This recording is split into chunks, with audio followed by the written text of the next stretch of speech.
याला जोडल्या गेलेल्या शिक्षण आणि आरोग्य. याला काय जोडलेलं आहे? शिक्षण आणि आरोग्य. आता सोबत ज्ञानाची गरज जोडले त्याला पाणी. पाण्याची गरज आहे. मानवाची काय आहे? पाणी हे गरज आहे. आणि पृथ्वीवर 70% पाणी आहे. किती टक्के पाणी आहे? माणसाच्या अंगामध्ये किती टक्के पाणी आहे? 66%. किती टक्के पाणी आहे?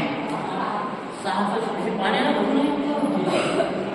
शरीर जे आहे ना पाण्यानं भरून आहे. 66% पाणी मानवाच्या शरीरात आहे. आणि पृथ्वीवर किती पाणी आहे?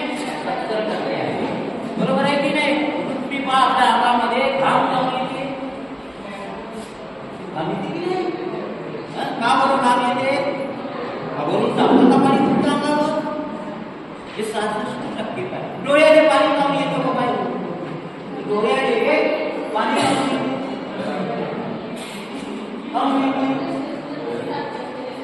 शरीरात पाणी आहे आपल्या. काय आहे? कांदा गिळताना पाणी कमी नाही डोळ्याने. शरीरात पाणी आहे. काय आहे? शरीरात आपल्या मानवी शरीरामध्ये 66% पाणी आहे. किती टक्के पाणी आहे? 66% आपल्या शरीरात पाणी आहे.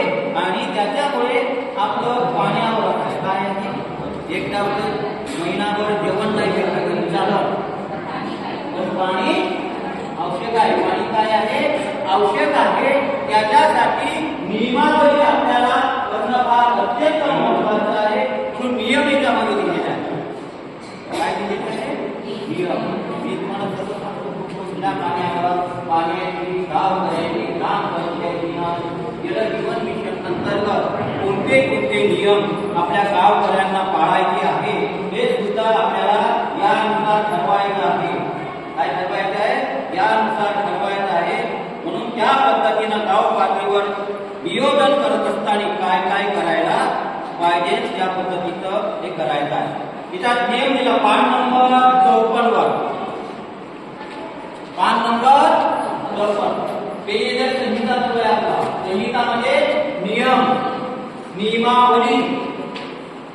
आपल्याला काय नियमावलीनुसार पाण्याचं वितरण कशा पद्धतीनं करता आलं पाहिजे.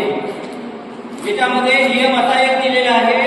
पाण्याची प्रतिदिनी आवश्यकता लक्षात घेऊन तेवढंच पाणी अंदाजपत्रक आपल्याला गाव पातळीवर करायचं आहे. जेवढी लोकसंख्या आहे, जेवढी लोकसंख्या आहे, मग आपण पाहिलं लोकसंख्यानुसार किती लिटर पाणी आपल्याला गाव द्यायचं सोडायचं आहे. आणि त्याच वेळेत आपल्याला पाणी देता आलं पाहिजे. आणि त्याच्यासाठी आपण काय